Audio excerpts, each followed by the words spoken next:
வணக்கம். Welcome to கதை திரட்டு audio books. நம்ம சேனலை இது வரைக்கும் சப்ஸ்கிரைப் பண்ணாதவங்க சப்ஸ்கிரைப் பண்ணுங்க. பக்கத்தில் இருக்கிற பெல் ஐகானை கிளிக் பண்ணி ஆல்ங்கிற ஆப்ஷனை ப்ரெஸ் பண்ணுங்க. ஸோ தட் நான் போடுற கதைகளை உடனுக்குடனே நீங்க கேட்கலாம். வாங்க கதைக்குள்ள போகலாம். சேதுரத்தினமும் ராமரத்தினமும் தெருவுக்கு வந்து நடக்க தொடங்கினார்கள். உங்க அம்மா இன்னைக்கு ரொம்ப கவலைப்பட போறாங்க. ரொம்பவே லேட் ஆயிடுத்து. ஆமா சேது சார். ஆனா என்ன பண்றது? உங்ககிட்ட எப்படி சொல்றதுன்னே தெரியல. என் பெரிய தங்கை விஷயம் ஒரு விதமான கவலைன்னா, சின்ன தங்கை பத்தின கவலை அதைவிட மோசம். அவ விஷயம் விபரீதம் ஆயிடுத்து சேது சார். என்னாச்சு ராமு? கோயிலில் அவள் கற்பு களவு செய்யப்பட்ட செய்தியை ராமரத்தினம் அவனுக்கு சொல்லிவிட்டு கண் கலங்கினான். கோமதி அவனோட போராடினப்போ அவன் கழுத்து சங்கிலி அறுந்து ஒரு சாண் போல அவ கையில சிக்கிடுத்தோ. அதை பத்திரமா என்கிட்ட கொடுத்திருந்தா. தன்னை கெடுத்தவனோட தலைமுடி பரட்டையா இருந்ததுன்னும் ரொம்ப உயரமா இருந்தான்னும் சொன்னா. அவன் காதுல கடுக்கன் போட்ட துளை இருந்ததுன்னு சொன்னா. கும்மிருட்டு ஆனதுனால வேற எதுவும் தெரியலன்னும் சொன்னா. நாம இப்ப பார்த்த அந்த ஆள்கிட்ட இந்த அடையாளங்கள் பொருந்தி இருந்ததால தான் அவங்கள ஃபாலோ பண்ணலாம்னு சொன்னேன். அப்படி இன்னொரு ஆள் இருக்க மாட்டானா என்ன? அதை மட்டும் வச்சு எப்படி நீ? இருங்க சேது சார், நான் அவசரப்பட்டு அது மாதிரி சந்தேகப்படலை. நாம பீச்சில் உட்காந்து பேசிட்டு இருந்தப்ப நீங்க உன்னை கவனிக்கல. ஏன் சங்கிலியையும் பிடிச்சு அறுத்துடுச்சு, பாதி சங்கிலி அதன் கையில அப்படின்னு அவன் சொன்னது என் காதுல துல்லியமா விழுந்தது. அதுக்கப்புறம் தான் அவனை நல்லா கவனிச்சேன். அப்ப நீ யூகிக்கிறது சரியா இருக்கலாம். இருந்தாலும் இன்னும் சில சோதனைகள் செஞ்சு இவன் அவன்தானான்னு நிச்சயப்படுத்திக்கணும். லீலால லீலா லீலாராம் சேட்டுங்கிறவரு எங்க தெருவில் தான் அடகு கடை வச்சிருக்காரு. அநேகமா அந்த கடையாத்தான் இருக்கும். போய் விசாரிச்சா உண்மை தெரிஞ்சிடும். சேட்டு சொல்லணுமே. எனக்கு தெரிஞ்ச போலீஸ் கான்ஸ்டபிள் ஒருத்தன் இருக்கான். அவனோட போய் மிரட்டி விசாரிச்சா சொல்லிடுவான். நல்ல யோசனை. அப்படியே பண்ணி பார்க்கலாம். ஆனா எத்தனையோ லீலாராம் சேட்டுங்க இருக்கலாமே. இந்த ரவுடி எங்க பேட்டையில தான் இருக்கான்னு தோணுது. அதனால அடகு கடையும் அதே பேட்டையா தான் இருக்கணும். இன்னும் கொஞ்சம் தூரத்துல தான் சார் எங்க வீடு. ஒரு நட வந்துட்டு போங்களேன். ராத்திரி ஆறதே ராமு.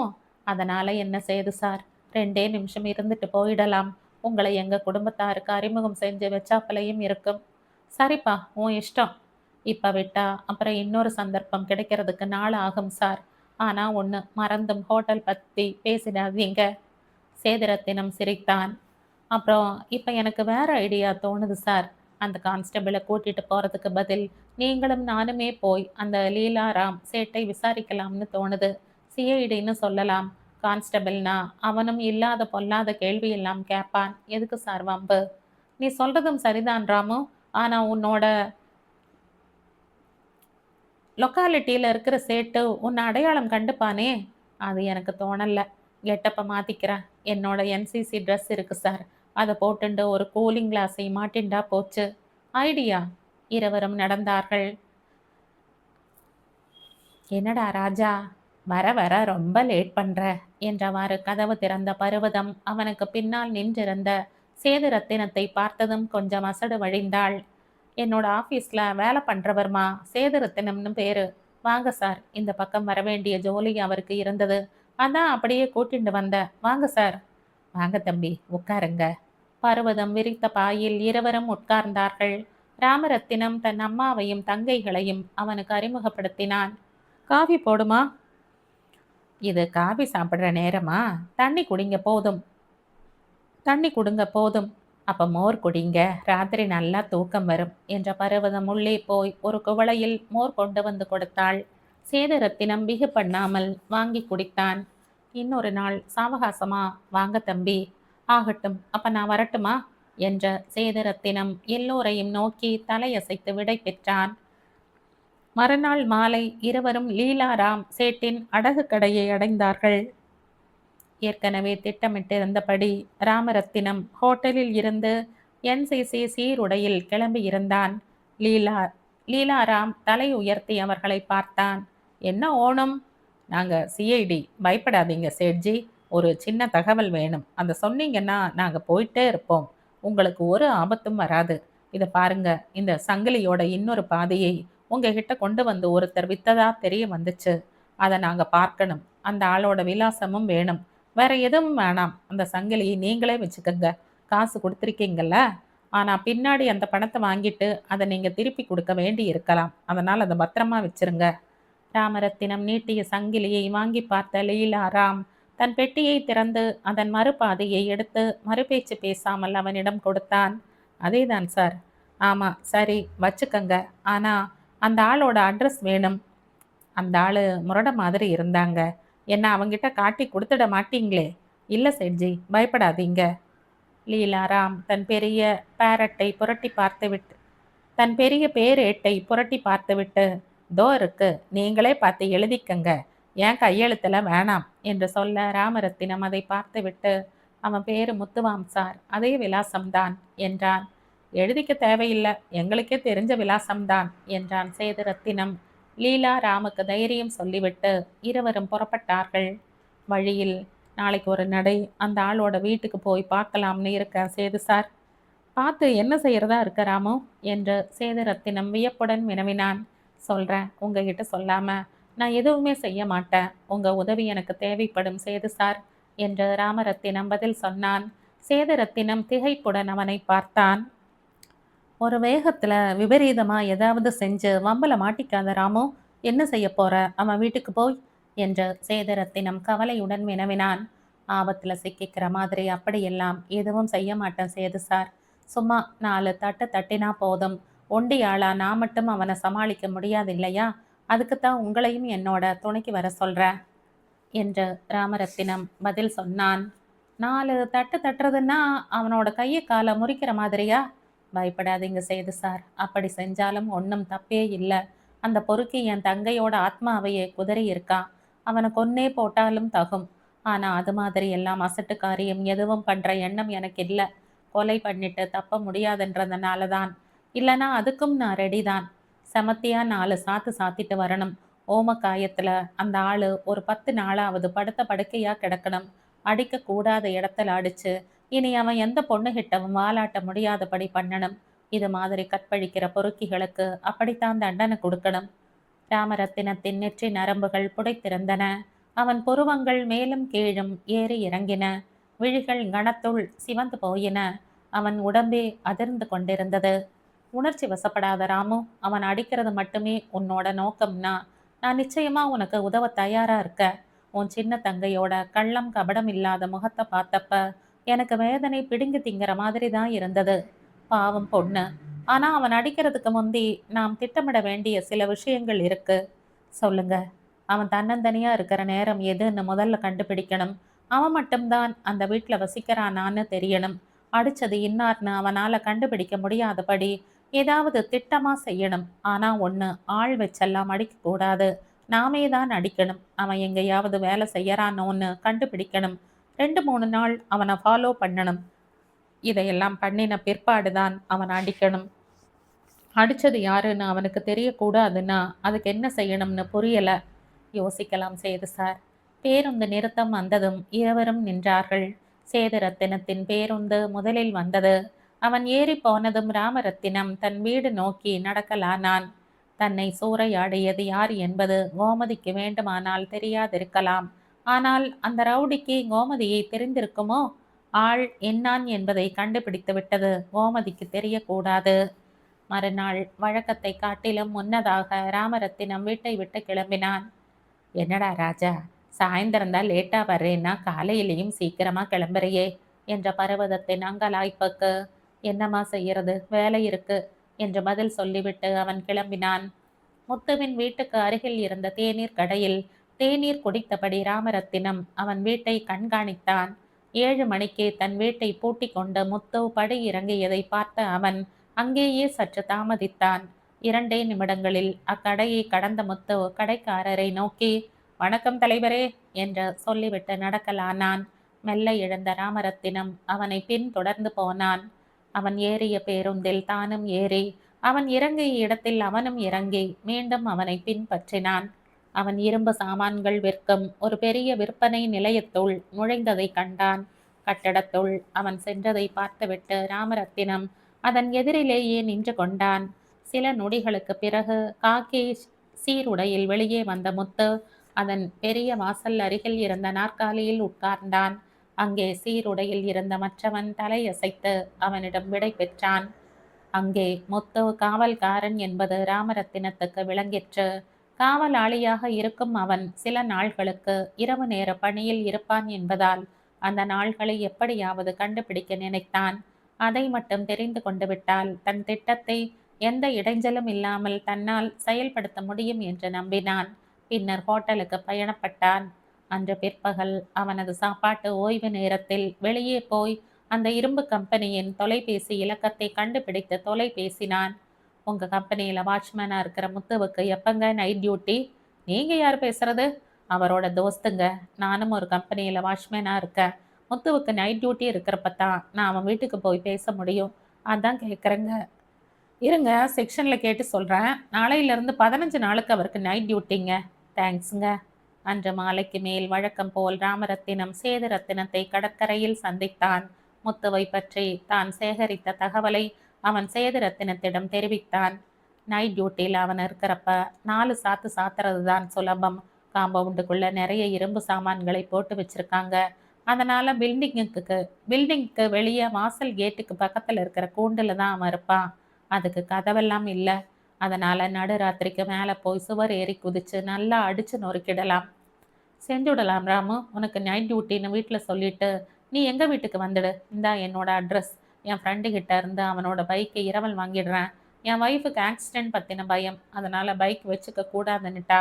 அதான் ராத்திரி 11 மணிக்கு மேலே 2 பேருமா அதில் கிளம்பி வந்துடலாம். என்னால் உங்களுக்கு தொந்தரவு? அதெல்லாம் ஒன்றும் இல்லை. என்ன கொஞ்சம் ஜாக்கிரதையாக செய்யணும்.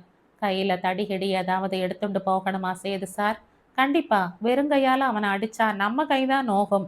தவிர அவன் வாட்ச்மேன் ஆச்சே. கையில் அவன் நிச்சயம் தடி வச்சிருப்பான். அதனால கூர்க்கா வச்சுக்கிற தடி மாதிரி ஆளுக்கு ஒன்று வாங்கிடலாம். தலையில மட்டும் அடிச்சிடக்கூடாது. ஆமாமா. இன்னொரு முக்கியமான விஷயமும் இருக்கு. அவங்கிட்ட பவர்ஃபுல் டார்ச் லைட் இருக்கு. வாட்ச்மேன் இல்லையா? அதனால காம்பவுண்டுக்குள்ள ஓசப்படாம குதிச்சதும் முதல்ல அதை அப்புறப்படுத்தணும். நீங்க நல்லா யோசிக்கிறீங்க சேது சார். நாமளும் ஆளுக்கு ஒரு டார்ச்சை ஞாபகமாய் எடுத்துக்கணும் இல்லையா? கண்டிப்பா. அடுத்த நாள் இரவு 1 மணிக்கு இருவரும் முத்துவின் அலுவலகத்தை சென்றடைந்தார்கள். பைக்கை அமைதிப்படுத்திவிட்டு சுவரின் பக்கவாட்டு சுவரில் மெல்ல ஏறி இருவரும் ஓசையின்றி உள்ளே குதித்தார்கள். முத்து வந்து நாற்காலியில் உட்கார்ந்து அதன் முதுகில் தலையை சரித்து உறங்கிக் கொண்டிருந்தான். ஏற்கனவே திட்டமிட்டபடி ராமரத்தினம் பின்புறத்தில் சென்று தான் எடுத்து வந்திருந்த துணியால் முத்துவின் கண்களை முதலில் கட்டினான். ராமரத்தினம் அவன் கைகளை பிடித்து கொண்ட பிறகு அவனது வாயை கட்டினான். முத்து ஓசை எழுப்ப முயன்ற தோற்று போனான். அதன் பின் கண்களையும் வாயையும் கட்டிய துணிகளின் முனைகளை இருவரும் இறுக்கி முடிச்சு போட்டார்கள். பிறகு சரமாரியாக அவனை தாங்கள் கொண்டு வந்திருந்த தடிகளால் அடித்து நொறுக்கினார்கள். அவனது மின் விளக்கு சற்று தொலைவில் ஒரு குட்டை மேசை மீது இருந்தது. 5 நிமிடங்களுக்கு பின்னர் முத்து முனகல்களுடன் சாய்ந்து விழுந்தான். அதன் பிறகு இருவரும் வெளியேறி பைக்கில் தாவி ஏறி பறந்தார்கள். இது ஒரு புதிய சற்றும் எதிர்பாராத செயலானதால் பைக்கை ஓட்டி சென்ற சேதுரத்தினத்துக்கும் சரி, பின் இருக்கையில் அமர்ந்திருந்த ராமரத்தினத்துக்கும் சரி படபடப்பாகவும் சற்றே திகிலாகவும் இருந்தது. வழியில் ரோந்து போலீசார் எவரும் தென்படாததில் நிம்மதியாகவும் இருந்தது. ஒரு வழியாக வந்து சேர்ந்து பைக்கை பூட்டி வாசலில் நிறுத்திவிட்டு வீட்டுக்குள் நுழைந்து கதவை சாத்தி கொள்ளும் வரை அவர்கள் தங்கள் இயல்பில் இல்லை. பின்னர் இருவருமே சொல்லி வைத்து கொண்டாற்போல் பொத்தென்று கட்டிலில் விழாத குறையாக உட்கார்ந்து போனார்கள். சேதுரத்தினம், காஃபி குடிக்கலாமா ராமு என்றான். இந்த நேரத்திலேயா? மணி 2 போறது சேது சார். அதனால் என்ன, கொஞ்சம் தெம்பா இருக்கும் என்ற அவன் சமையற்கட்டுக்கு போய் அடுப்பை பற்ற வைத்து பாலை காய்ச்சி அதில் பொடி கலந்து 2 நிமிடங்களில் நுரை ததும்பிய காஃபியை 2 கண்ணாடி கோப்பைகளில் எடுத்து வந்து ஒன்றை தான் வைத்து கொண்டு மற்றதை ராமரத்தினத்திடம் நீட்டினான். இருவரும் மௌனமாய் அதை பருகிவிட்டு தொலைக்காட்சி விளம்பர பாணியில் திருப்தி புன்னகையை பரிமாறிக்கொண்டார்கள். காஃபி நல்லா இருந்தது சேது சார். சரி வா, கொஞ்ச நேரம் படுத்துக்கலாம். நான் நாளைக்கு லேட்டா ஹோட்டலுக்கு போலாம்னு இருக்கேன் சேது சார். முதலாளியோட மகன் ஆறுக்கெல்லாம் வந்துடுவார். நான் வழியில எங்கே இருந்தாவது ஃபோன் பண்ணி பெர்மிஷனுக்கு சொல்லிடுறேன் என்ற ராமரத்தினம் 2 கண்ணாடி கோப்பைகளையும் கழுவி வைத்தான். சேதுரத்தினம் கட்டில்கள் மீதிருந்த விரிப்புகளை சரி செய்தான். பின்னர் இருவரும் படுத்து கொண்டார்கள். இது நமக்கு புது அனுபவம் சேது சார். இல்லையா பின்ன? நாளைக்கு நிச்சயமா அவன் ஹாஸ்பிட்டல்ல போய் படுத்துக்குவான். படுத்துக்கட்டும் ராஸ்கல். நான் அடிச்சிருக்கிற அடியில இனி அவனால எந்த பொண்ணுகிட்டையும் தப்பா நடந்துக்க முடியாது. நீ அடிச்ச அடிகள நானும் கவனிச்சேன். ஒரு அண்ணனோட ஆத்திரம் அதுல தெரிஞ்சது. சரி, தூங்க முயற்சி பண்ணலாம். Good night. குட் மார்னிங்ன்னு சொல்லு ராமு. இப்ப மணி 2. ஆமாமா, குட் மார்னிங் சேது சார். அதன் பிறகு இருவரும் சிறிது நேரத்தில் கண் அயர்ந்தார்கள். மறுநாள் அதிகாலையில் வீடு திரும்பிய ராமரத்தினம், இன்னைக்கு 2 மணி நேரம் லேட்டா ஆபீஸ்க்கு கிளம்புவேம்மா என்று பர்வதத்திடம் தெரிவித்தான். அவனிடம் காஃபியை கொடுத்துவிட்டு, ரமணி டூர்ல இருந்து வந்துட்டானா என்று பர்வதம் விசாரித்தாள். இன்னும் இல்லம்மா, இன்னைக்கு விசாரிக்கிறேன். எப்ப வருவான்னு. நேத்தே வந்திருக்கணும். அவங்கிட்ட மாலாவை பத்தி பேச போறதானே? ஆமாம்மா, அதான் சொன்னனே அன்னைக்கே. ஏண்டாப்பா உனக்கு இவ்வளவு கோபம் வருது? உனக்கு வேலை ஜாஸ்தி அதான். அவன் ஒன்றும் சொல்லாமல் காஃபியை குடித்தான். அன்று தன் அலுவலக முகவரிக்கு வந்திருந்த ஊர்மிளாவின் கடிதத்தை சேதரத்தினம் ஆவலுடன் பிரித்து படித்தான். என் அன்பு கணவரே, எப்படி இருக்கீங்க? வேளா வேலைக்கு ஒழுங்கா சாப்பிட்றீங்களா? சனிதோறும் எண்ணெய் தேய்ச்சி குளிக்கிறீங்களா? பிரசவ டைம் நெருங்கிட்டு இருக்கு. அந்த நேரத்துல நீங்க பக்கத்துல இருந்தா எனக்கு தெம்பா இருக்கும். இதே கடிதத்தோட ஒரு காப்பியை வீட்டு விலாசத்துக்கு அனுப்பி வச்சிருக்கேன். ஒருக்கா லீவ் போட்டிருந்தீங்கன்னா வீட்டில் பார்ப்பீங்க. ஆஃபீஸில் இருந்தீங்கன்னா மத்தியானத்துக்குள்ள என் லெட்டரை படிச்சிடுவீங்க. அதான் 2 விலாசத்துக்கும் எழுதுறேன். உடனே கிளம்பி வாங்க. எனக்கு உங்களை பார்க்கணும் போல இருக்கு. உங்களையே நினைத்து கொண்டிருக்கும் உங்கள் ஊர்மிளா. பெண் குறிப்பு. அந்த புராண காலத்து ஊர்மிளா லக்ஷ்மணனை பிரிந்து எப்படித்தான் அத்தனை ஆண்டுகள் தனியாக இருந்தாளோ? சேதரத்தினத்துக்கு சிரிப்பு வந்தது. அதை மடித்து தன் கைப்பையின் பின் உறையுள் பத்திரப்படுத்தினான். பின்னர் ராமரத்தினத்தோடு தொலை பேசினான். ராமு, நான் தான் சேது பேசுகிறேன். நான் இன்றைக்கே கோயம்புத்தூர் போகிறேன். All the best Sethu sir. குழந்தை பிறந்ததும் ஃபோன் பண்ணி சொல்லுங்க. கண்டிப்பா. சரி சேது சார், போயிட்டு வாங்க. நல்ல செய்தியோட வாங்க. சரிப்பா, வச்சுடுறேன். அவன் சிரிப்புடன் ஒலி வாங்கியை வைத்ததை கவனித்த முதலாளி, என்னப்பா, யாருக்கு குழந்தை பிறக்க போகுது என்று விசாரித்தார். எனக்கு தெரிஞ்சவர் சார். ஆமாம், உனக்கு என்ன வயசாகுது ராமு? 26 முடிஞ்சிடுத்து சார். உனக்கு 2 தங்கைங்க இருக்காங்கல்ல? ஆமாம் சார். பெரிய தங்கைக்கு 23 வயசாமே. அப்படியா? ஆமாம் ஆமாம். உங்களுக்கு இதெல்லாம் எப்படி சார் தெரியும்? முதலாளி சிரித்தார். ஹோட்டலில் வேலைக்கு சேர எல்லாரோட ஜாதகத்தையும் எப்படியாவது தெரிஞ்சுக்குவன் தம்பி என்று அவர் சிரித்தார். அதன் பின் அவன் தன் வேலைகளை கவனிக்கப் போனான். கடந்த சில நாட்களாக லலிதாவிடம் முன்பிருந்தது போன்ற சிடுசிடுப்பு இல்லை என்பதையும், அவளது குரல் அதன் இயல்பான தோரணையை பெரிய அளவுக்கு இழந்து சற்றே சன்னமாக ஒலித்து கொண்டிருந்ததையும் கவனித்த ரங்கன் வியப்படைந்திருந்தான். இருப்பினும் அவள் முழுவதுமாக மாறிவிடவில்லை என்பதையும் அவன் கவனித்தான். ஒருவேளை அவளுடைய ஊர்க்காரன் சேதரத்தினம் அவளுக்கு நன்றாய் பாடத் தெரியும் என்பதை தன்னிடம் தெரிவித்ததால் விளைந்துள்ள மகிழ்ச்சியோ என்று அவன் நினைத்தான். இருக்கலாம். நானும் அவள் மறுபடியும் பாடத் தொடங்க வேண்டும் என்று சொல்ல வேண்டும். சேது சொல்வது போல் நானும் நிறைய இறங்கி வந்தால் அவளுக்கும் மனமாற்றம் உண்டாகும் என்று அவனுக்கு தோன்றியது. ஒரு நாள், லலிதா, நீ மறுபடியும் சாதகம் பண்ணிப்பாரேன். போன தொண்டை திரும்பவும் வந்தாலும் வந்துடும். எனக்கு பாட வராதுதான், ஆனா ரசிக்க தெரியும். உன்னோட அசட்டுத்தனமான சபதத்தை விட்டுடு என்றான். நிஜமாத்தான் சொல்றீங்களா? இதுல என்ன பொய் வேண்டி கிடக்கு? நீ அசட்டுத்தனமா இனிமே பாட மாட்டேன்னு சபதம் பண்ணதால உன் தொண்டை கொஞ்சம் கெட்டுத்தான் போயிருக்கும். அதனால் என்ன, மறுபடியும் விடாம பாடிண்டே இரு. கொஞ்ச நாள்ல சரியாயிடும். அப்புறம் பாரு, உன்னோட சுபாவமே மாறிடும். அப்படின்றீங்க? ஆமா லலிதா, நீ வேணா பாரு. பாடுறத நிறுத்தினதால தான் உன் மனசுல ஒரு அதிருப்தி, கோபம் இதெல்லாம் உண்டாயிடுத்து. திரும்பவும் பாடத் தொடங்கினேன்னு வையி, எல்லாமே சரியாயிடும். சரிங்க, அப்படியே பண்ணி பார்க்குறேன். நீங்க சொல்றா போல நான் பாடினதை நிறுத்தினதால தான் என் சுபாவமே மாறி போயிடுதுன்னு நினைக்கிறேன். உங்க ஃப்ரெண்டு சேதுரத்தினம் இங்க வந்துட்டு போனதுல எனக்கு ஒரு நல்லது ஏற்பட்டிருக்குன்னு தோணுது என்று சன்னமான குரலில் தன்னோடு ஒத்துப்போன அவளை அவன் வியப்போடு பார்த்தான். சற்று நேரம் கழித்து முதலாளி ராமரத்தினத்தை அழைத்தார். அவன் போய் அவருக்கு முன்னால் நின்றான். ஆமா, நீ +2 பாஸ் பண்ணியிருக்கல்ல? ஆமா சார். அப்போ வேற கம்பெனி வேலையோ கார்மெண்ட் வேலையோ கிடைச்சா இந்த ஹோட்டல் வேலையை விட்டுட்டு போயிடுவல்ல?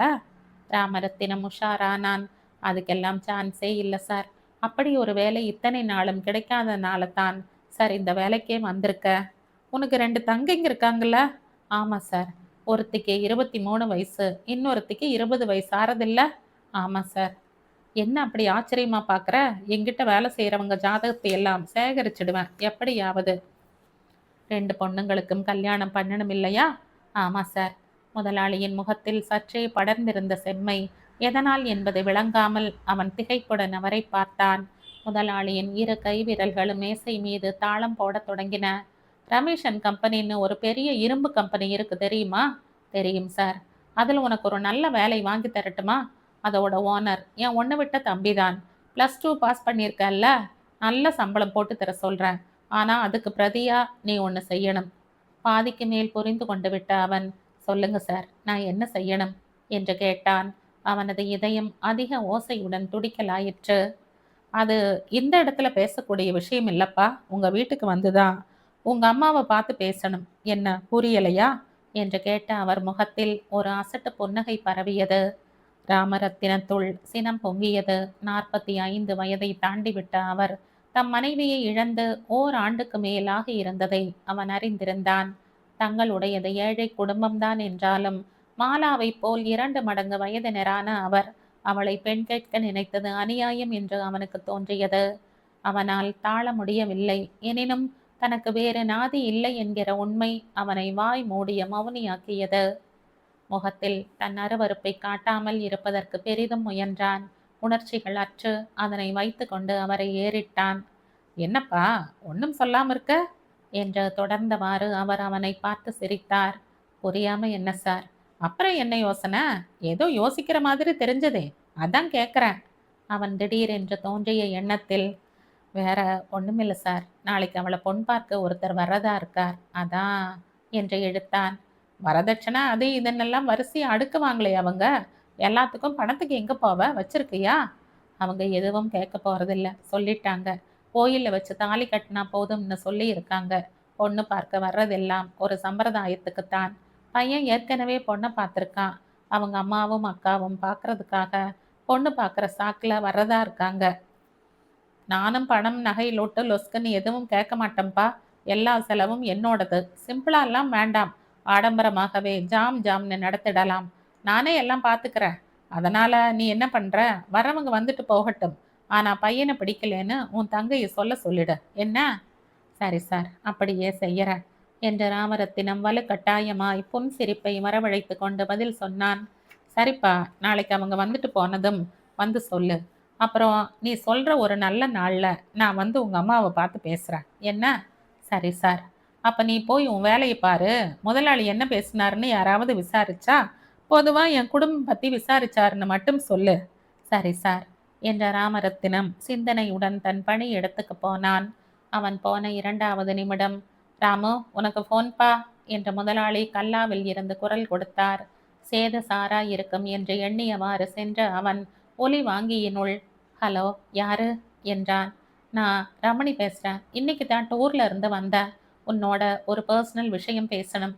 நாளைக்கு ஒரு 7 மணிக்கு பீச்சில் காந்தி சிலை பக்கம் வருவியா? சரி ரமணி, அப்போ பார்க்கலாம், பாய் பாய். அவன் ஒலி வாங்கியை கிடத்தியதும், யாருப்பா அந்த பையனா என்ற முதலாளி விசாரித்தார். இல்லை சார், இவன் வேற என் ஃப்ரெண்டு. ஃப்ரெண்டுன்ற? சரி பைன்னு 2 வார்த்தையில் பேச்ச முடிச்சிட்டியே. என்கிட்ட ஏதோ சொல்லணுமாம் சார், பீச்சுக்கு நாளைக்கு வர சொன்னான் என்று சொல்லிவிட்டு அவன் விரைவாக நகர்ந்தான். கோயமுத்தூரை சேதுரத்தினம் அடைந்து நாகவல்லியின் வீட்டு கதவை தட்டிய போது பணிப்பெண் கதவை திறந்து அன்று சொன்னது போன்றே தன் எஜமானி அம்மாள் ஊர்மிளாவுடன் அதே மருத்துவமனைக்கு சென்றிருப்பதை தெரிவித்தாள். அவன் ஒரு டாக்ஸி பிடித்து விழுந்தடித்து கொண்டு அங்கே சென்றான். அவனை உள்ளே விட மறுத்தார்கள். நாகவல்லி வெளி வராந்தாவில் உட்கார வைக்கப்பட்டிருந்தாள். கலங்கி இருந்த அவள் விழிகளை பார்த்து உடம்பு தலையில் இருந்த கால் வரை அதிர்ந்தது. என்னங்க ஆச்சு என்று வினவியவாறு அவன் அவளுக்கு எதிரில் அமர்ந்தான். கொஞ்சம் சிக்கலான கேஸா இருக்கும் போல இருக்கு. ரொம்பவும் பயப்படுற பொண்ணா வேற இருக்கு அது. நானும் அது இங்க வந்ததுல இருந்து தினமும் அதுக்கு தைரியம் சொல்லிகிட்டே தான் இருக்கேன். ஆமாங்க, போன வாட்டி நான் வந்திருந்தப்ப கூட தனக்கு ஏதாவது ஆயிடுமோன்னு அவ வாய் விட்டே தன்னோட பயத்தை பத்தி என்கிட்ட சொன்னா.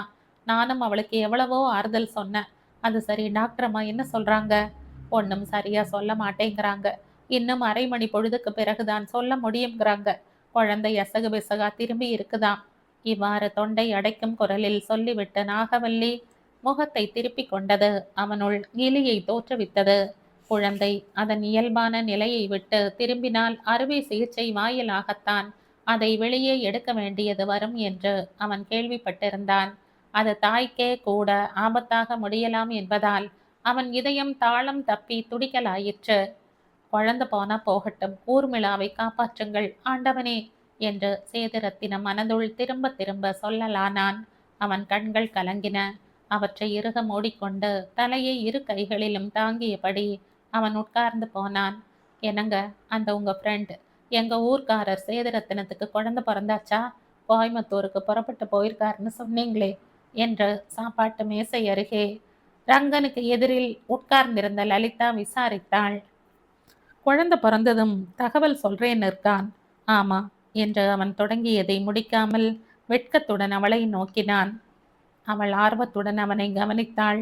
அவன் எதை பற்றி பேசப் போகிறான் என்பது புரிந்து போனதில் தட்டில் இருந்த சாதத்தை கிளறிக்கொண்டே சொல்லுங்க என்றாள். நமக்கு எப்ப என்று அவன் மறுபடியும் அரைகுறையாய் நிறுத்தினான். அவன் அதுகாரும் அவளது முகத்தில் பார்த்தே அறியாத வெட்கத்துடன், நானே இன்னைக்கு சொல்லலாம்னு தான் இருந்தங்க. 2 மாசம் ஆகுது. நேத்து நானே லேடி டாக்டர் கிட்ட போய் நிச்சயப்படுத்திட்டு வந்தேன். வர மார்ச் மாதத்துல நீங்க அப்பாவாயிடுவீங்க, நானும் அம்மாவாயிடுவேன் என்றாள் சன்ன குரலில். அந்த அவளது வெட்கமும் சன்ன குரலும் புதியவை என்பதால் ரங்கன் அவளை தானும் ஒரு புதிய அன்புடன் நோக்கினான். இடக்கையை நீட்டி அவளது கன்னத்தில் தட்டி, தேங்க்யூ லலிதா என்றான். அது சரி, எந்த டாக்டர் கிட்ட போன? உனக்கு எப்படி அவங்கள தெரியும் என்றான். இதுக்கு அவங்கள தெரிஞ்சுக்கணுமா என்ன?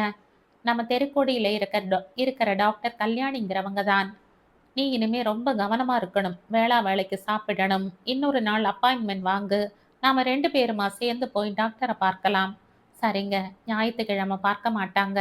மற்ற நாள்ல ஒரு நாள் சாயந்தரமா போய் பார்க்கலாங்க. சரி, நீ நிறைய பழங்கள்லாம் சாப்பிடணும், பால் சாப்பிடணும், என்ன தெரிஞ்சதா? சரிங்க. சாப்பிட்டு முடித்ததும் சமையல் அறையை துப்புரவு செய்தவாறு அவள் டாக்டர் கல்யாணியிடம் தனது பழைய வாழ்க்கையில் நிகழ்ந்த தவறு பற்றி சொல்லிவிட்டது பற்றி நினைத்து பார்த்தாள். தன் கணவனுக்கு அது தெரியக்கூடாது என்ற கண்ணீருடன் அவள் வேண்டிக் கொண்ட போது, கவலையே படாதம்மா, நான் சொல்லவே மாட்டேன் என்ற டாக்டர் கல்யாணி வாக்களித்திருந்தாள். இதனால் லலிதா நிம்மதி அடைந்திருந்தாள். சேதரத்தினம் கோயம்புத்தூருக்கு சென்றிருந்ததால் கடற்கரையில் அவனுடன் கொஞ்ச நேரத்தை கழிக்கும் வேலையில்லாத ராமரத்தினம் அன்று மாலை விரைவாக வீட்டுக்கு போனான். பருவதம் சிரிப்புடன் அவனுக்கு காஃபி கலக்கப் போனாள். கை கால் கழுவ பின் கட்டுக்கு போன அவன் அங்கே மாலாவை பார்த்ததும், மாலா, உங்கிட்ட ஒரு விஷயம் சொல்லணும் என்றான்.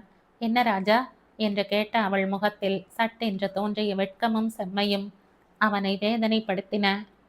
நான் ரமணியை பார்த்து பேசிவிட்டதாகவும் அவன் சம்மதித்து விட்டிருக்க வேண்டும் என்றும் இவள் நினைக்கிறாள் போலும். ரமணியை இனிமேதான் சந்திச்சு பேசணும். உங்கிட்ட இன்னொரு முக்கியமான விஷயம் சொல்லணும் மாலா. என்ன? எப்படி சொல்றதுன்னு தெரியல, தயக்கமா இருக்கு. என்ன ராஜா, எதுவானாலும் சும்மா சொல்லு. எங்க ஆபீஸ்ல ஒரு மேலதிகாரி இருக்கார். அவருக்கு 45 வயசு முடிஞ்சுடுத்தோ. போன வருஷம் அவரோட பொண்டாட்டி செத்து போயிட்டா. 20 வயசுல அவருக்கு ஒரு பிள்ளை இருக்கான். ஆனா அவருக்கு மறு கல்யாணம் பண்ணிக்கணுங்கிற எண்ணம் வந்திருக்கு. மேலே தொடராமல் நிறுத்திய அவனை மாலா திகில்வுடன் பார்த்தாள். எனக்கு 2 தங்கைகள் இருக்கிற விஷயம் அவருக்கு எப்படியோ தெரிஞ்சிருக்கு. உன்னை பொண்ணு பார்க்க வரேன்னார். அம்மா கிட்ட வந்து பேசுறேன்னார். இப்போதைக்கு சரின்னு சொல்லி வச்சிருக்கேன். ஆனா நீ ஒன்றும் கவலைப்படாத. உன்னை வேற ஒருத்தர் கல்யாணம் பண்ணிக்க ஆசைப்படுறதா சொல்லி சமாளிச்சுடலாம். நீ அதுக்கு சம்மதிச்சு இருக்கிறதாயும், ஆனா அந்த விஷயமே என்னோட மேல் அதிகாரியை பத்தி உங்ககிட்ட சொன்னதுக்கு அப்புறம்தான் எனக்கே தெரிய வந்ததுன்னும் சொல்லிடலாம். உனக்கு முன்கூட்டி சொல்லி வைக்கணுங்கிறதுக்காக இதை பத்தி பேசுறேன். எனக்கு அதில் இஷ்டம் இல்லைன்னு நீ அவர்கிட்ட சொன்னா உன்னோட வேலையை அது பாதிக்குமா ராஜா? அதெல்லாம் பாதிக்காது. அது வேற இது வேற மாலா. நீ மனசை அலட்டிக்காத. அம்மா கிட்டையும் சொல்லி வச்சுடலாம்னு இருக்க. ஏன்னா எங்கிட்டயே சொல்லாம கொள்ளாம திடீர்னு அந்த ஆள் இங்க அம்மா கண்டிப்பா சொல்லிடணும், அவ வேற ஒருத்தரை கல்யாணம் பண்ணிக்க ஆசைப்படுறான்னு. என்ன சொல்ற? சரி ராஜா. அவன் காஃபி குடித்து முடித்த கணத்தில், அண்ணா, உனக்கு ஒரு தந்தி வந்திருக்கு, நான் கையெழுத்து போட்டு வாங்கினேன் என்றவாறு கோமதி அவனிடம் அதை நீட்டினாள். தந்தியா? யார்கிட்ட இருந்து என்று வியப்புடன் கேட்டவாறு அதை வாங்கி பிரித்த ராமரத்தினம் அப்படியே தரையில் விழாத குறையாக சரிந்தான். அம்மா, அண்ணா மயக்கமாயிட்டான் என்று கோமதி அலற பருவதம் சமையல் கட்டில் இருந்து விரைந்து வந்தாள். முதலில் அவன் முகத்தில் மாலா தண்ணீர் தெளித்துவிட்டு அந்த தந்தியை எடுத்து படித்தாள். தந்தியில், என் மனைவி ஊர்மிளா இறந்துவிட்டாள். குழந்தை உயிருடன் இருக்கிறது. சேது ரத்தினம் எனும் வாசகம் இருந்தது. 10ஆம் வகுப்பில் தவறி இருந்த மாலாவால் அதை படித்து புரிந்து கொள்ள முடிந்தது. ராமரத்தினத்துடன் அன்றிரவு தன் வீட்டுக்கு வந்து சென்ற அவனுடைய புதிய நண்பன்தான் அதை அனுப்பியிருந்தான் என்பது அவளுக்கு புரிந்தது.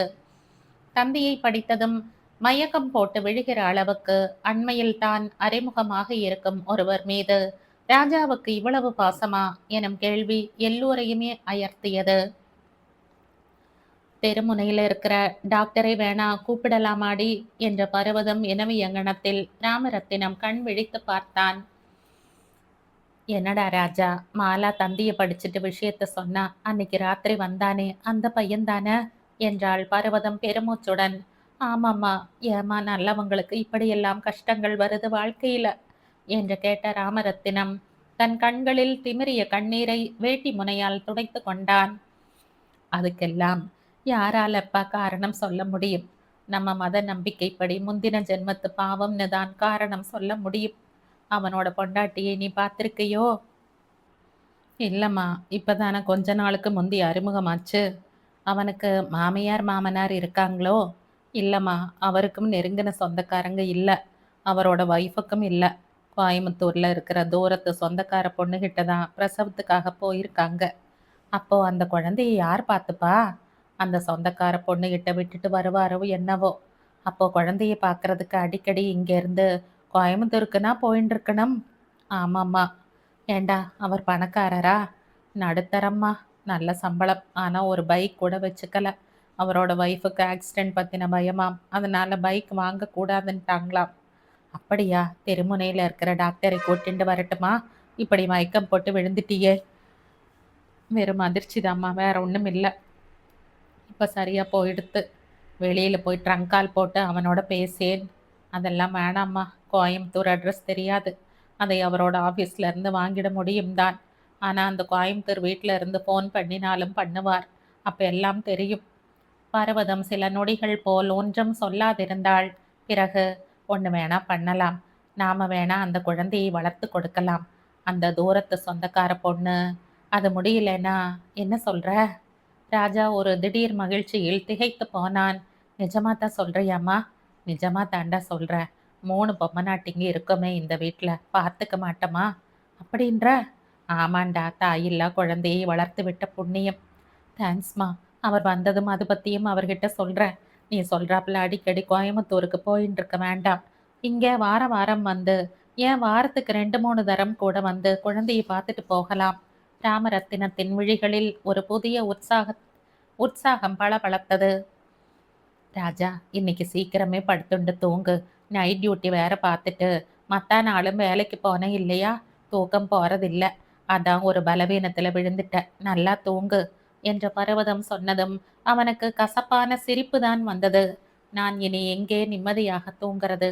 ஹோட்டல் முதலாளி இனி என்னை வேலைக்கு வச்சுக்கிறது சந்தேகம்தான். இனி வேலைக்கு போக முடியாதுன்றதுக்கு நம்பும்படியா அம்மாவுக்கு என்ன சமாதானத்தை சொல்றது? மறுநாள் மாலையில் ரமணியை வேறு சந்தித்தாக வேண்டிய பரபரப்பும் சேர்ந்து கொள்ள அன்று அவனுக்கு சிவராத்திரியானது. ஊர்மிளா எரிந்து சாம்பலாகி போய்விட்டாள் என்பதை சேது ரத்தினத்தால் துளியும் நம்ப முடியவில்லை. சிலரைப் போல் தான் சாகப் போவது தெரியாமல் மயக்கத்தில் போய்விடாமல் கடைசி கணங்களில் ஊர்மிளா தன் உணர்வோடு இருந்தாள். அவளின் இறுதி நேரம் நெருங்கிவிட்ட நிலையில் சேதுரத்தினம் அவளோடு சில கணங்கள் தனியாக இருப்பதற்கு அனுமதிக்கப்பட்டான். அவனுடைய இரு கைகளையும் தன் வலுவற்ற கைகளால் பற்றி கொண்ட ஊர்மிளா, இனி நான் உயிரோடு இருக்க போறதில்லைங்க. உங்களுக்கு 27 வயசு தான் ஆறது. 1 வருஷம் கழிச்சு நீங்க கண்டிப்பா கல்யாணம் பண்ணிக்கணும். நம்ம குழந்தையை பிரியாம பார்த்துக்க கூடிய ஒரு நல்ல பொண்ணா பார்த்து பண்ணிக்கணும். அழாதங்க. அவளை இறுக்கமாய் தொடுவதற்கு கூட அவனுக்கு தயக்கமாக இருந்தது. அவள் அவ்வளவு பலவீனமாய் தெரிந்தாள். தனது அழுத்தமான தொடுகையை அவளால் தாங்க முடியுமா என்கிற கேள்வி எழுந்ததில் அவன் லேசாக அவளை வருடி கொடுத்தான். அவனால் பேசவே முடியவில்லை. சொட்டு சொட்டாய் உதிர்த்த அவனின் கண்ணீர் துளிகள் அவள் மீது விழுந்து சிதறின. அவள் வலுவற்ற தன் கைகளால் அவன் கண்ணீரை துடைத்துவிட்டு, குழந்தைய பார்த்தீங்களா? என்றாள். அவள் கண்களும் கண்ணீர் சிந்திக் கொண்டிருந்தன. ஆ, உங்களுக்கு பிடிச்ச மாதிரியே பொண்ணு பிறந்திருக்கு. சரி, ரொம்ப பேசாத. மூச்சு வாங்குறது பாரு. மூச்சு வாங்கல, மூச்சு போயிட்டுருக்கு. நான் சொன்னத ஞாபகம் வச்சுக்கங்க. ஒரு நல்ல பொண்ணா பார்த்து. திக்கி திணறி பேசிய ஊர்மிளாவின் தலை அவ்வாக்கியத்தை முடிக்கும் முன் அவன் தோளில் சாய்ந்தது. அவள் கைகள் பொத்தென்று விழுந்தன. ஊர்மிளாவின் ஒன்றுவிட்ட அக்காள் தனக்கு வயதாகி விட்டதாலும் இரத்த அழுத்தம், இதய நோய் இரண்டுமே இருப்பதால் குழந்தையை பார்த்து கொள்ள தன்னால் இயலாது என்பதை மிகுந்த வருத்தத்துடன் அவனிடம் தெரிவித்தாள். அவனுடன் புறப்பட்டு வந்து 1 மாதம் போல இருந்துவிட்டு கோயமுத்தூருக்கு திரும்புவதாய் சொன்னாள். அதற்குள் சென்னையில் ஏதேனும் விடுதியில் குழந்தைக்கான ஏற்பாட்டை செய்யுமாறும் யோசனை கூறினாள். இந்த யோசனைக்கு சம்மதிப்பதை தவிர அவனுக்கு வேறு வழி ஏதும் தெரியவில்லை. மறுநாள் மாலை கடற்கரையில் காந்தி சிலையை ராமரத்தினம் அணுகிய போது ரமணி ஏற்கனவே அங்கு வந்து காத்து கொண்டிருந்தான். அவனை பார்த்து கையசைத்தவனுக்கு எதிரில் ராமரத்தினம் உட்கார்ந்து புன்னகை செய்தான். சொல்ல ரமணி, என்ன பேச போற என்னோட?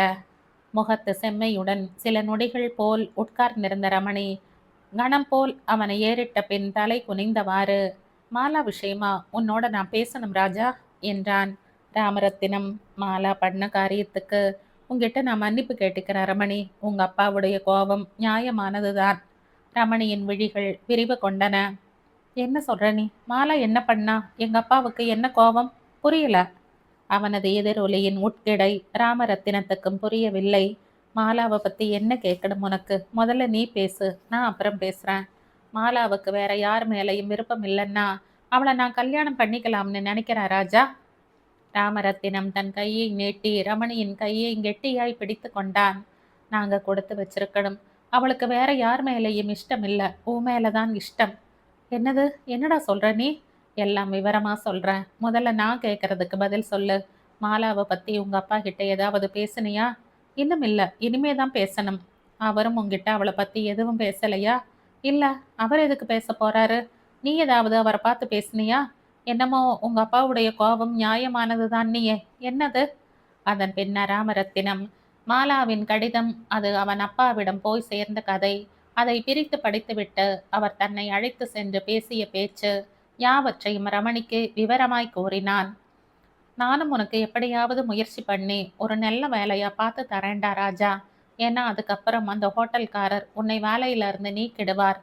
தேங்க்ஸ். அப்புறம் ஒரு நாள் நீ எங்க அம்மாவையும் பார்த்து பேசிடணும். கண்டிப்பா மாலாகிட்டையும் ஒரு வார்த்தை பேசணும். ஒரு வார்த்தை என்னடா, நிறையவே பேசு. அதுக்கு நான் வசதி பண்ணி தரேன். பின்னர் கொஞ்ச நேரம் போல் பொதுவாக பேசிக்கொண்டிருந்து விட்டு இருவரும் பிரிந்தார்கள். அன்றிரவு ரமணி சாப்பாடெல்லாம் ஆன பிறகு, அப்பா உங்ககிட்ட ஒன்று பேசணும் என்றவாறு தன் முன் மேசைக்கு எதிரே வந்து உட்கார்ந்த போது கணேசன் அவனை வியப்புடன் ஏறிட்டார். என்னடா என்றார் அவர். அவன் எதை பற்றி பேசப் போகிறான் என்பது புரிந்துவிட்ட தோரணையுடன் அவரது குரல் ஒலித்தது. எனக்கு அந்த பொண்ணு எழுதின லெட்டரை நீங்க பிரிச்சு படிச்சது நியாயமா? என்னடா, என்னமோ மிரட்டுற மாதிரி பேசுற? அந்த பையன் உன் சிநேகிதன் சொன்னானா? உன்கிட்ட அதை பத்தி பேசவே கூடாதுன்னு படிச்சு படிச்சு சொல்லியிருந்தனே. அவன் தானா எதுவும் சொல்லலப்பா, சொல்லும்படி ஆச்சு. என்னடா, என்னமோ கதை இழக்கிற? கதை இல்லப்பா, நான் உண்மையைத்தான் சொல்றேன். அவன் தங்கை மாலாவை நான் கல்யாணம் பண்ணிக்க விரும்புறேன்னு இன்னைக்கு பீச்சில் அவனை சந்திச்சு சொன்னப்ப அவன் ஆச்சரியமா என்னை பார்த்தான். அது மட்டுமில்ல, உங்க அப்பாவுடைய கோபம் நியாயமானது. மாலா பண்ணது தப்பு தான், அவளை மன்னிச்சிடு அப்படின்னான். எனக்கு ஒன்றும் புரியல. என்னடா சொல்ற? எங்க அப்பாவுக்கு என்ன கோபம்? உன் தங்கை என்ன பண்ணா? அவளை நான் மன்னிக்கிற அளவுக்குன்னு நான் கேட்டதுக்கு அப்புறம்தான் நடந்தது எல்லாம் சொல்ல வேண்டிய கட்டாயம் அவனுக்கு ஏற்பட்டது. நீங்க எல்லாத்தையும் என்கிட்ட சொல்லிட்டீங்கன்னு தப்பா யூகிச்சுண்டு முதல்ல அவன் அப்படி சொல்லி இருக்கான். ஆக மொத்தம் அந்த பொண்ணுக்கும் எனக்கும் ஒரே நேரத்தில் அப்படி ஒரு எண்ணம் மனசுல தோணி இருந்திருக்கு. இவ்வாறு வெட்கத்துடன் சொல்லிவிட்டு ரமணி தலையை குனிந்து கொண்டான். அதுக்காக உடனே உட்கார்ந்து ஒரு ஆம்பளைக்கு வெக்கம் ஆனம் எல்லாத்தையும் உதிர்த்துட்டு லவ் லெட்டர் எழுதிடுறதா? அந்த லெட்டரை எடுத்து கொடுங்க. அப்படி வெக்கங்கெட்டு என்னதான் அவன் எழுதிட்டான்னு நான் பார்க்கணும். அதை நான் கிழிச்சு போட்டுட்டேன். அவன் ஆத்திரத்துடன் அவரை ஏறிட்டான். எனக்கு வந்த லெட்டரை பிரிச்சு படிச்ச அநாகரிகத்தை பண்ணினதும் இல்லாம அதை கிழிச்சும் போட்டிருக்கீங்க. உங்களுக்கு வெக்கமா இல்ல? ரமணி எழுந்து நின்றான். முதல்ல முந்திக்கிற பொண்ணு கண்ணியமானவ இல்லடா, அதை தெரிஞ்சுக்கோ. எந்த யுகத்துலப்பா வாழ்ந்துட்டு இருக்கீங்க? ஆம்பளை முந்திண்டா சரி, பொண்ணு முந்திண்டா வெட்கங்கெட்டத்தனமா? காலம் ரொம்பவே மாறின்னு இருக்குப்பா. உங்க பண்டை கால அபிப்பிராயங்களை எல்லாம் மூட்டை கட்டி வைங்க. நான் அந்த பொண்ணத்தான் கல்யாணம் பண்ணிப்பேன். அவன் நகர முற்பட்டான். இருடா, நான் சொல்றதையும் கேட்டுட்டு அப்புறம் பேசு. நீ மட்டும் என்ன மீறி அவளத்தான் கல்யாணம் பண்ணிப்பேன்னு சொன்னா, என் சொத்துல ஒரு பைசா கூட உனக்கு கிடையாதுன்னு சொல்லப் போறீங்க அதானே? என்று அவன் அந்த வாக்கியத்தை முடித்துவிட்டு கசப்புடன் புன்னகை செய்தான். பரவால்ல, என்னை நல்லாவே புரிஞ்சுன்ருக்க. நான் சொல்ல வந்ததும் அதேதான். நீங்க சொல்ல வந்தத நான் சரியா சொன்னது மாதிரி, நான் சொல்ல இருக்கிறத உங்களால சரியா சொல்ல முடியுமாப்பா? என்னப்பா பார்க்குறீங்க? உங்க சொத்து, சுகம் எதுவுமே எனக்கு வேணாம்ப்பா. ஒரு ஏழை பொண்ணத்தான் அவ குடும்பத்துக்கு செலவே வைக்காம கல்யாணம் பண்ணிக்கணுங்கிறது என்னோட லட்சியம். அதுக்கு தோதா ராஜாவுடைய தங்கையை எனக்கு பிடிச்சிருக்கு. நீங்க மனசு மாறி நடத்தி வச்சா நல்லது. இல்லாட்டி நான் வராமலே நீ தாலி கட்டுவ. அதானே? அதான் இல்ல. நீங்க சம்மதிக்கிற வரைக்கும் நான் காத்துன்ருப்பேன். உங்க மனசு நிச்சயமா ஒரு நாள் மாறும்பா. Good night. ரமணி தன் அறை நோக்கி நடந்தான். கணேசன் வைத்த விழியை அகற்றாது அவனது முதுகையே பார்த்தவாறு உட்கார்ந்து போனார். இந்த கல்யாணத்தை நிறுத்துறதுக்கு என்ன பண்ணலாம்? அவருடைய விரல்கள் எதிரே இருந்த மேசை மீது தாளம் போடலாயின. சேதுரத்தினம் தன் மனைவியின் இறுதி சடங்குகளை எல்லாம் முடித்துவிட்டே தன் பணிக்கு திரும்புவான் என்பதை அவனது அலுவலகத்தோடு தொலைபேசியில் தொடர்பு கொண்டு அறிந்த ராமரத்தினத்துக்கு ஒரு நடை கோயமுத்தூருக்கு போய்விட்டு வரலாமே என்று தோன்றியது. எனவே சேதுரத்தினம் வந்ததன் பிறகு அவனை பார்த்தால் போதும் என்று முதலில் தான் செய்திருந்த முடிவை மாற்றிக்கொண்டான். அவனது கோயமுத்தூர் முகவரியையும் கேட்டு பெற்றுக்கொண்டான். எனவே மறுநாளே அவன் ஹோட்டல் முதலாளியை பார்த்து தன் விடுப்பு பற்றி பேசினான். சார். என்னப்பா? கோயம்புத்தூர்ல திடீர்னு ஒரு சாவு சார். நான் உடனே போய் ஆகணும். எனக்கு 5 நாளைக்கு லீவு வேணும் சார். தம் கல்யாண விஷயம் பற்றி பேச அவன் வந்துள்ளதாய் எண்ணிய அவர் ஏதோ சாவு என்று கூடி விடுப்பு கேட்கவே முகம் கருத்து போனார். அவனும் வேண்டுமென்றேதான் சாவு எனும் சொல்லை முதலில் உச்சரித்தான். யாரு? என் ஃப்ரெண்டோட மனைவி சார். பிரசவத்துல காலமாயிட்டாங்க. அடப்பாவமே. சரி போயிட்டு வா. நீ இன்னும் 1 மாசம் சம்பளம் கூட வாங்கல இல்ல? அதனால சம்பளம் இல்லாத லீவு தான் ரூல் படி தரணும். ஆனா உனக்கு நான் சம்பளம் பிடித்தம் பண்ண மாட்டேன் என்று அவர் இழித்துவிட்டு, ரயில் சார்ஜுக்கு பணம் வச்சிருக்கியா? இந்தா இதை வச்சுக்கோ என்று ஒரு 100 ரூபாய் தாளை கல்லாவில் இருந்து எடுத்து நீட்டினார். அதை வாங்காமல், வேணாம் சார், என்கிட்டவே பணம் இருக்கு என்று சொன்ன அவன், தேங்க்ஸ் சார் என்று கிளம்பினான். தட்டப்பட்ட கதவை திறந்த சேதுரத்தினம் கண் கலங்கியவாறு வெளியே கை பையுடன் நின்றிருந்த ராமரத்தினத்தை கண்டதும் பெரிதும் வியப்புற்றான். தன் துயரத்தில் பங்கு கொள்ள கோயமுத்தூருக்கே அவன் நேரில் வந்துவிட்டது கண்டு அவன் அந்த துயரத்திலும் சிறிது ஆறுதல் அடைந்தான். ராமு, உள்ளவா. ராமரத்தினம் உள்ளே சென்றான். சேதுரத்தினம் அவன் தோள் மீது சாய்ந்து கொண்டு விம்மினான். அழாதீங்க சேது சார், என்ன பண்ண முடியும்? நாம கொடுத்து வச்சது அவ்வளவுதான். நான் அவங்கள பார்த்தது கூட இல்லை. ராமரத்தினம் அவன் முதுகில் தட்டினான். சேதுரத்தினம் தன்னை விடுவித்து கொண்டு அங்கே கழுத்தில் மாலையுடன் சிரித்து கொண்டிருந்த ஊர்மிளாவின் பெரிய புகைப்படம் வைக்கப்பட்டிருந்த மேசையை அவனுக்கு காட்டினான். உங்க மனைவி நல்ல அழகு சேது சார். அவன் மனசும் ரொம்ப அழகு ராமு. அப்போது நாகவல்லி குழந்தையுடன் அங்கு வந்தாள். ராமரத்தினம் ஆவலுடன் சென்று குழந்தையை பார்த்தான். கருகருவென்று நிறைய தலைமுடியுடன் குழந்தை அழகாக இருந்தது. உட்காருப்பா, என்ன விடவும் இந்த குழந்தைதான்ப்பா ரொம்பவும் துரதிருஷ்டசாலி என்று அரற்றிய சேதுரத்தினம் நாகவல்லியையும் அவனையும் ஒருவருக்கொருவர் அறிமுகப்படுத்தினான். இருவரும் நாற்காலியில் அமர்ந்தார்கள். குழந்தையோட இவங்களும் என்னோட மெட்ராஸுக்கு வர்றாங்க. அங்க குழந்தையை பார்த்துக்க ஒரு நல்ல ஏற்பாட்டை பண்ணினதுக்கு பிறகு இங்க வந்துடுவாங்க. இவங்களுக்கு ரத்த அழுத்தம், இதய நோய் 2மே இருக்கு. இல்லாட்டா இவங்களே பார்த்துக்குவாங்க. என்ன செய்ய போறனோ தெரியல. நீங்க ஒன்றும் கவலைப்பட வேண்டாம் சேது சார். எங்க அம்மாவும் தங்கைகளும் குழந்தையை பார்த்துக்கிறதா சொல்லிட்டாங்க. இவங்க குழந்தையை எடுத்துண்டு நம்மோட வரட்டும். நேரா எங்க வீட்டுக்கு வந்துடுங்க 2 பேரும். குழந்தையை எங்க வீட்டில் விட்டுட்டு இவங்க புறப்பட்டு இங்க வந்து கட்டும். ராமு, நிஜமாவா?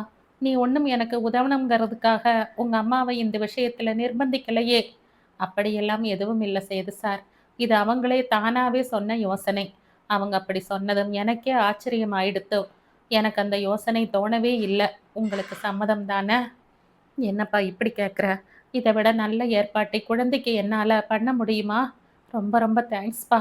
பாவம் பண்ணிட்டு எனக்கு பொண்ணா பிறந்த இது கொஞ்சம் புண்ணியமும் பண்ணி இருக்குன்னு தோணுது என்ற சேதுரத்தினம் கண்களை துடைத்து கொண்டான்.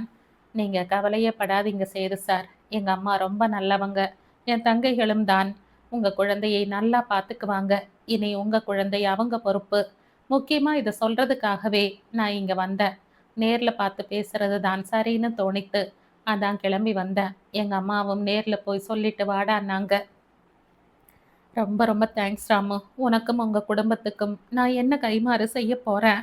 இது அவ்வளவு சுலபமா தீர்க்கக்கூடிய நன்றி கடன் இல்ல ராமு. பெரிய பெரிய வார்த்தையெல்லாம் சொல்லாதீங்க சார். அந்த வாட்ச்மேனை அடிச்சு போடுறதுக்காக எவ்வளவு பெரிய ரிஸ்க் எடுத்து அன்னைக்கு ராத்திரி என்னோட வந்தீங்க சேது சார். ரோந்து போலீஸ் அன்னைக்கு தெருவில் சுத்திட்டு இருந்திருந்தாங்கன்னா என்ன கதி ஆயிருக்கும்? அல்லது அந்த வாட்ச்மேனே நம்மை விட பலசாலியா இருந்தாலும் போச்சு. சில வாட்ச்மேன் எல்லாம் கராத்தே கத்துண்டவங்களா இருப்பாங்க. அப்படி இல்லைன்றதெல்லாம் வேற விஷயம். ஆனா அப்படி இருந்திருந்தா உங்களுக்கும் அது ஆபத்தா இருந்திருக்கும் இல்ல? அதுலேயும் வைஃபை பிரசவத்துக்காக அசல் ஊருக்கு அனுப்பி வச்சிருக்கிற சமயத்துல உங்களுக்கு ஏதாவது ஆகி இருந்தா? இந்த விஷயங்களை எல்லாம் ஓரங்கட்டிட்டு எனக்காக வந்தீங்களே சேது சார். நான் மட்டும் உங்களுக்கு நன்றி கடன் படலையா? சரி சரி, இதுக்கும் அதுக்கும் சரியா போச்சுன்னு வச்சுக்கலாம். இனி நாம ஒருத்தருக்கு ஒருத்தர் நன்றி கடன் பட்டது பத்தி சொல்லிக்க வேண்டாம், சரியா? இதற்கிடையே தூங்கிவிட்ட குழந்தையை தூளியில் விட்டு சென்றிருந்த நாகவல்லி இருவருக்கும் காஃபி எடுத்து வந்து கொடுத்தாள்.